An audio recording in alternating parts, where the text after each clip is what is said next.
నమస్తే, welcome to editor analysis. జనసేనలో CM ఆకాంక్ష, పంతం నానాజీ వ్యాఖ్యలతో కూటమిలో కలకలం. కూటమి ఐక్యతపై ఆసక్తికర చర్చ, భవిష్యత్ అధికార భాగస్వామ్యంపై చర్చ. జనసేన పార్టీ లక్ష్యం తెలుగుదేశం పార్టీకి కాపు కాయడానికి పెట్టలేదని తమ అధినేత పవన్ కళ్యాణ్ను ముఖ్యమంత్రిని చేయడానికే పార్టీ పనిచేస్తుందంటూ కాకినాడ రూరల్ ఎమ్మెల్యే పంతం నానాజీ చేసిన వ్యాఖ్యలు రాజకీయ వర్గాల్లో తీవ్ర చర్చకు దారితీశాయి.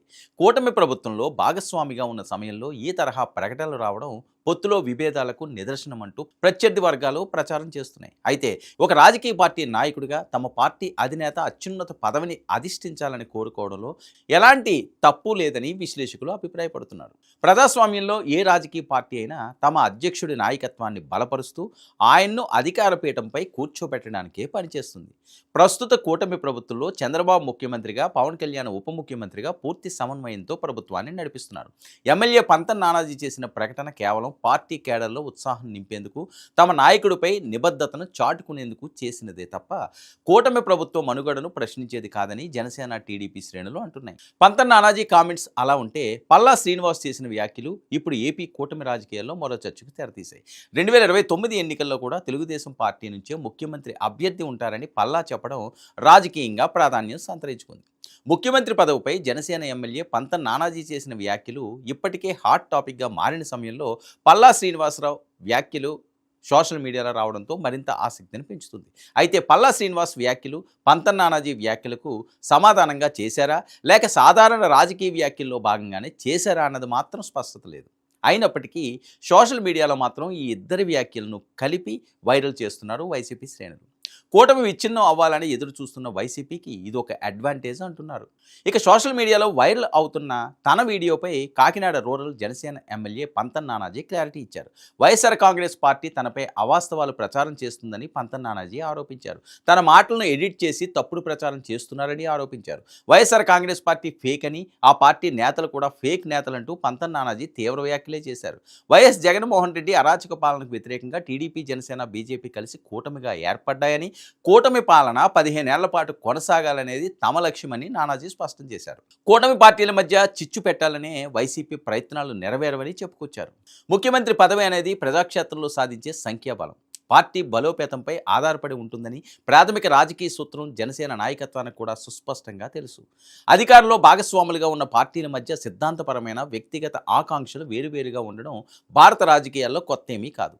కూటమి ధర్మాన్ని పాటిస్తూనే పార్టీ స్వతంత్ర ఉనికిని, భవిష్యత్తు లక్ష్యాలను, కేడర్ను గుర్తు చేయడం ప్రతి ప్రాంతీయ పార్టీ అనుసరించే వ్యూహమే. ఎన్నికల ముందు కూటమి కోసం పవన్ కళ్యాణ్ త్యాగాలు చేశారు. సీట్ల విషయంలో వెనక్కి తగ్గారు. టీడీపీ, జనసేన, బీజేపీ కలిసి పోటీ చేయడానికి తన వంతు కీలక పాత్ర పోషించారు. ఎన్నికల తర్వాత కూడా చంద్రబాబు నాయకత్వాన్ని గౌరవిస్తూ కూటమి ఐక్యతే ముఖ్యమని పదే పదే చెబుతున్నారు. కానీ క్షేత్రస్థాయిలో ఉన్న జనసేన నేతల ఆలోచన మాత్రం వేరేలా కనిపిస్తుంది.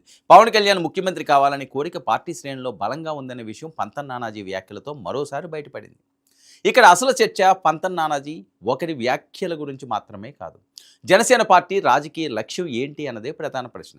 జనసేన పార్టీని పవన్ కళ్యాణ్ ముఖ్యమంత్రి కావడానికి ఏర్పాటు చేశామని ఒక ఎమ్మెల్యే బహిరంగంగా చెప్పడం పార్టీ శ్రేణుల్లో ఉన్న అంతర్గత భావనను బయటపెట్టినట్టుగా భావించవచ్చు. అయితే అదే సమయంలో పవన్ కళ్యాణ్ మాత్రం 15 ఏళ్ల పాటు కూటమి కొనసాగాలని చెబుతున్నారు.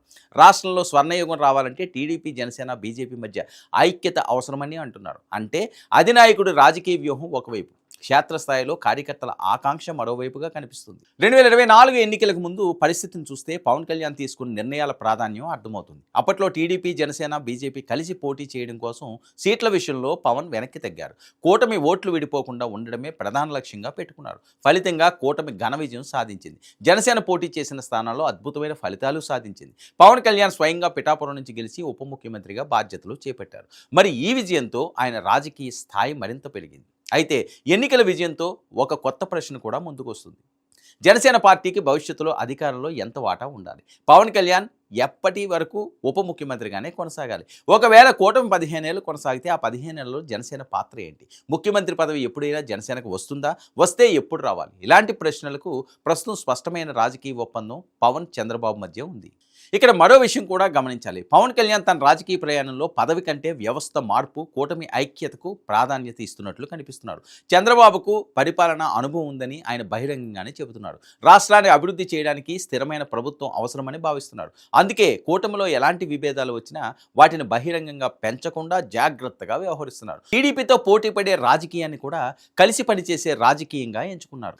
కానీ రాజకీయ పార్టీకి అధినేతగా పవన్ కళ్యాణ్ ఎదుర్కొంటున్న మరో సవాలు పార్టీ శ్రేణుల్లోని ఆకాంక్ష. ఒక నాయకుడు ఎంత సమన్వయం పాటించినా కార్యకర్తల్లో ఉన్న రాజకీయ లక్ష్యాలను పూర్తిగా నియంత్రించడం అంత సులభం కాదు. జనసేన కార్యకర్తలు పవన్ కళ్యాణ్ ముఖ్యమంత్రిగా చూడాలనుకోవడం సహజమైన రాజకీయ ఆకాంక్షగానే చూడవచ్చు. పార్టీ బలపడుతున్న కొద్దీ ఈ డిమాండ్ మరింత బలపడే అవకాశం కూడా ఉంటుంది. ప్రస్తుతం ఒక ఎమ్మెల్యే చెప్పిన మాట రేపు మరింత మంది నేతల నోట వినిపిస్తే అది కూటమి రాజకీయాల్లో కొత్త చర్చకు దారితీయవచ్చు. అయితే పంతన్ నానాజీ వ్యాఖ్యలను వెంటనే కూటమిలో చీలికకు సంకేతంగా చూడడం కూడా తొందరపాటు అవుతుంది. పవన్ కళ్యాణ్ స్వయంగా కూటమి కొనసాగాలని చెబుతున్న సమయంలో జనసేన పార్టీ కూడా అధికారికంగా టీడీపీకి వ్యతిరేకంగా ఎలాంటి నిర్ణయం తీసుకోలేదు. అయితే జనసేనలో కార్యకర్తలకు సేనాని సీఎంగా చూడాలని ఆశపడడంలో వింతేమీ లేదు. కూటమి అధికారంలోకి రావడానికి టీడీపీ కూడా కీలక పాత్ర పోషించింది. చంద్రబాబు నాయకత్వంలో ప్రభుత్వం కొనసాగుతుంది. ఇలాంటి సమయంలో జనసేన నుంచి ముఖ్యమంత్రి డిమాండ్ తరహా వ్యాఖ్యలు ఎక్కువైతే రెండు పార్టీల కేడర్ మధ్య అనవసరమైన పోటీ మొదలయ్యే అవకాశం ఉంటుంది. ముఖ్యంగా స్థానిక స్థాయిలో రెండు పార్టీల కార్యకర్తలు ఇప్పటికే కొన్ని ప్రాంతాల్లో రాజకీయ ఆధిపత్యం కోసం పోటీ పడుతున్నారు. మరి అలాంటి సమయంలో ముఖ్యమంత్రి పదవి చర్చ మరింత సున్నితమైన అంశంగా మారుతుంది. ఇక బీజేపీ పాత్ర కూడా ఇక్కడ ముఖ్యమే. 2024లో 3 పార్టీల కలయికే కూటమి విజయానికి ప్రధాన కారణాల్లో ఒకటి. భవిష్యత్తులో కూడా ఈ కూటమి కొనసాగాలంటే 3 పార్టీల మధ్య సీట్ల పంపకం, అధికార భాగస్వామ్యం, రాజకీయ లక్ష్యాలపై స్పష్టమైన సమన్వయం అవసరం. ఒక పార్టీకి చెందిన నేతలు భవిష్యత్ ముఖ్యమంత్రి గురించి బహిరంగంగా మాట్లాడటం పెరిగితే అది మిత్రపక్షాల మధ్య చర్చకు దారితీయవచ్చు. అయితే జనసేనకు ఒక రాజకీయ బలం ఉంది. పవన్ కళ్యాణ్కు వ్యక్తిగతంగా ఉన్న ప్రజాదరణ. 2024 ఎన్నికల ఫలితాలు కూడా ఆ బలాన్ని చూపించాయి. జనసేన పోటీ చేసిన స్థానాల్లో మంచి ఫలితాలు రావడంతో పార్టీ కేడర్లో ఆత్మవిశ్వాసము పెరిగింది. ఇప్పుడు జనసేన శ్రేణులు తమ పార్టీ కేవలం కూటమిలోని ఒక భాగంగా కాకుండా భవిష్యత్తులో అధికారాన్ని నడిపించే శక్తిగా చూడాలనుకోవడం సహజమే. కానీ రాజకీయాల్లో ఆకాంక్ష ఒకటి, అధికార సమీకరణాలు మరొకటి. ముఖ్యమంత్రి పదవి కోసం కేవలం పార్టీ కార్యకర్తల కోరిక సరిపోదు. ఎన్నికల్లో బలం, ఎమ్మెల్యేల సంఖ్య, ప్రజల మద్దతు, మిత్రపక్షాలతో ఒప్పందాలు, నాయకత్వ సామర్థ్యత, చంద్రబాబు రాజకీయ అనుభవం, పవన్ కళ్యాణ్ ప్రజాదరణ, ఈ రెండు ప్రస్తుతం కూటమికి బలంగా ఉన్నాయి. ఈ రెండు నాయకత్వాలు పరస్పరం సహకరించుకుంటే కూటమి మరింత బలపడుతుంది. కానీ భవిష్యత్తులో ఎవరి రాజకీయ బలం పెరుగుతుందో, ఎవరి పార్టీ విస్తరిస్తుందో అదే అధికార భాగస్వామ్యాన్ని ప్రభావితం చేసే అంశంగా మారుతుంది. అందుకే పవన్ కళ్యాణ్ 15 ఏళ్ల కూటమి గురించి మాట్లాడడం కేవలం ప్రస్తుత ప్రభుత్వాన్ని కాపాడుకోవడానికి చేసిన వ్యాఖ్యగా కాకుండా దీర్ఘకాల రాజకీయ వ్యూహంగా కూడా చూడవచ్చు. మరి భవిష్యత్ రాజకీయం ఏ మలుపు తిరుగుతుందో వేచి చూడాలి. ఇక ముఖ్యంగా పంతన్ నానాజీ అలాగే పల్లా శ్రీనివాస్ మాటలు పెద్ద ఎత్తున సోషల్ మీడియాలో వైరల్ అవుతున్నాయి. అదేంటో ఓసారి చూడండి. ఇది ఇద్దరు నాయకులు మాట్లాడిన మాటలు ఇప్పుడు కూటమిలో చిచ్చు చెలరేగిందని జరుగుతున్న ప్రచారం. మరి దీన్ని ఆ పార్టీ పెద్దలు ఏ రకంగా కూల్ చేస్తారో, మరి వాళ్ళు కార్యకర్తలకి ఏం చెప్తారో చూడాలి. ఇది ఈనాటి editor analysis. Stay tuned to 99 news.